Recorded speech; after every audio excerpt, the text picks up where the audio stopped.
नमस्कार दोस्तों, एचआरबी news YouTube channel पर आपका स्वागत है। उत्तर प्रदेश पंचायत चुनाव के ताज़ा अपडेट सबसे पहले पाने के लिए चैनल को सब्सक्राइब जरूर कर लें। दोस्तों, क्या उत्तर प्रदेश में टल जाएंगे 2027 के विधानसभा चुनाव से पहले होने वाले पंचायत चुनाव? क्या योगी सरकार सच में नहीं कराना चाहती गाँव की सरकार का चुनाव, या फिर इलाहाबाद हाईकोर्ट ने दे दिया एक ऐसा अल्टीमेटम जिसने लखनऊ से लेकर प्रयागराज तक हड़कंप मचा दिया? जी हाँ, 26 मई को प्रधानों का कार्यकाल खत्म हुआ, प्रशासक बिठा दिए गए, लेकिन चुनाव की तारीखों का दूर दूर तक अंदेशा नहीं था। सरकार ओबीसी आयोग, मतदाता सूची और एसआईआर प्रक्रिया का बहाना बनाती रही, लेकिन 3 अगस्त को इलाहाबाद हाईकोर्ट के कटघरे में जब सुनवाई शुरू हुई तो अदालत ने साफ कह दिया, अब और देरी बर्दाश्त नहीं होगी। मध्य प्रदेश और महाराष्ट्र की तर्ज पर अगले 6 महीने के भीतर चुनाव संपन्न कराइए। दोस्तों, आज की इस विशेष वीडियो में जानेंगे इलाहाबाद हाई कोर्ट की उस ऐतिहासिक सुनवाई की एक एक इनसाइड स्टोरी। क्या सरकार के मंसूबे फेल हो गए? क्या विजय सिंह की नियुक्ति के पीछे क्या बड़ा खेला है?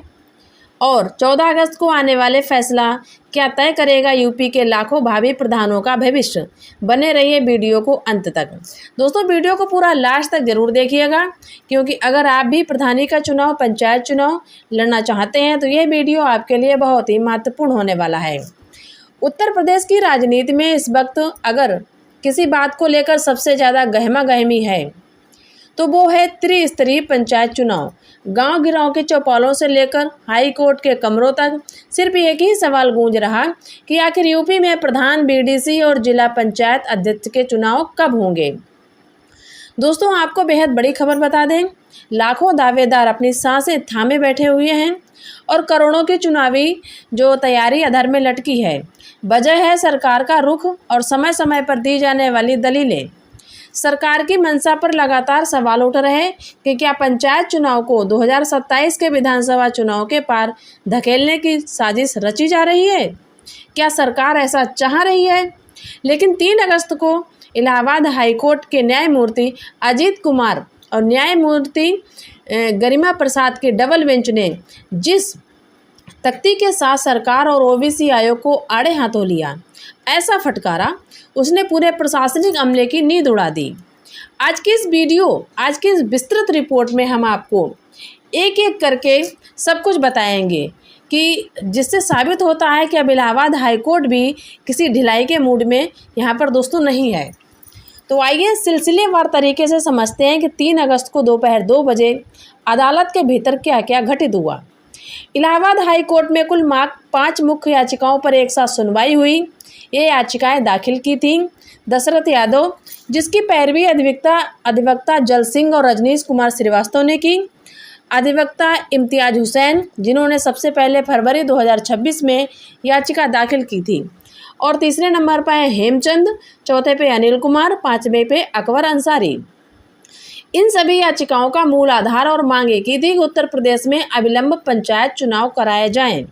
याचिकाकर्ता के वकीलों ने अदालत के सामने सख्त लहजे में तर्क रखा कि ग्राम पंचायतों में प्रधानों का कार्यकाल 26 मई 2026 को समाप्त हो चुका है। समय पर चुनाव कराने की संवैधानिक बाध्यता तो सरकार पहले ही तोड़ चुकी है। अब इसे अनिश्चित काल के लिए टालना संविधान और लोकतंत्र दोनों का मजाक उड़ाना है।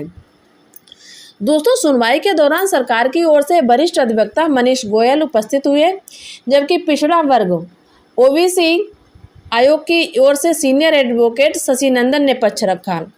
पिछली सुनवाई यानी 27 जुलाई को ओबीसी आयोग ने 1 हफ्ते की मोहलत मांगी थी कि 3 अगस्त को जब ओबीसी आयोग ने अपनी रिपोर्ट कोर्ट के सामने रखी तो माननीय न्यायमूर्ति अजीत कुमार और न्यायमूर्ति गरिमा प्रसाद की बेंच उस रिपोर्ट से बिल्कुल भी संतुष्ट नजर नहीं आई। अदालत के भीतर मौजूदा अधिवक्ताओं के अनुसार हाईकोर्ट ने बेहद सख्त टिप्पणी करते हुए कहा कि सरकार किसी न किसी प्रशासनिक या कानूनी प्रक्रिया को ढाल बनाकर चुनाव टालने की कोशिश कर रही है। कभी अंतिम मतदाता सूची का प्रकाशन, कभी एसआईआर प्रक्रिया, कभी ओबीसी आयोग के सर्वे को वजह बनाया जा रहा। इस सुनवाई की सबसे बड़ी और ऐतिहासिक बात रही है हाईकोर्ट द्वारा एमिकस क्यूरी की नियुक्ति। अदालत ने वरिष्ठ अधिवक्ता विजय सिंह को इस पूरे मामले में न्याय मित्र यानी एमिकस क्यूरी नियुक्त किया। दोस्तों, आपके लिए जानना बेहद ज़रूरी है कि आखिर ये एमिकस क्यूरी क्या होता है।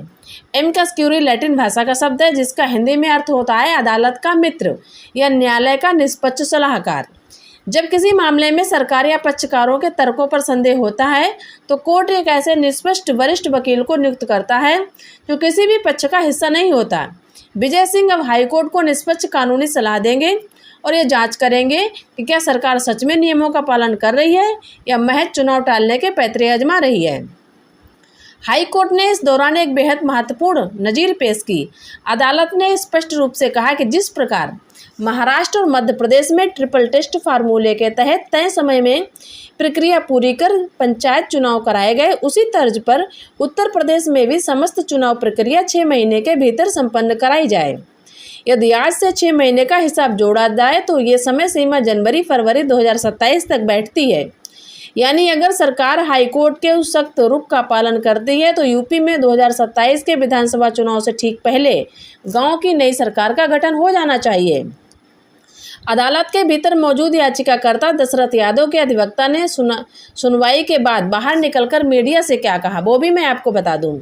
आज दशरथ यादव की एक रिट याचिका संख्या 2259/2026 की सुनवाई माननीय उच्च न्यायालय में हुई। इसमें सीनियर एडवोकेट शशिनंदन जी ने बैकवर्ड क्लासेस की तरफ से हलफनामा दिया जिससे कोर्ट संतुष्ट नहीं थी। सरकार का पक्ष मनीष गोयल जी ने रखा। माननीय कोर्ट ने सीनियर एडवोकेट विजय सिंह जी को एमिकस क्यूरी बनाया। कोर्ट का पूरा जोर इस बात पर था कि 6 महीने के अंदर मध्य प्रदेश और महाराष्ट्र की तर्ज पर पूरी पंचायत प्रक्रिया संपन्न कराई जाए। अगली सुनवाई 14 अगस्त को मुकर्रर की गई। दोस्तों, अधिवक्ता के इस बयान से साफ है कि अब गेंद पूरी तरह से हाईकोर्ट के पाले में है और सरकार के पास समय मांगने के रास्ते धीरे धीरे बंद हो रहे। अब सबकी निगाहें टिक गई हैं 14 अगस्त 2026 की तारीख पर।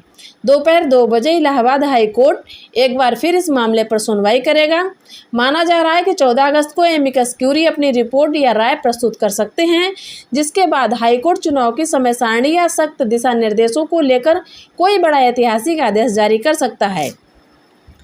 दोस्तों, आपको बता दें कि कार्यकाल खत्म होने से पहले तैयारी न करना सरकार की देरी के 4 मुख्य बहाने जो कोर्ट में फेल हो गए हैं। 26 मई को कार्यकाल समाप्त होना था, लेकिन ओबीसी आयोग का गठन ऐन वक्त पर किया गया।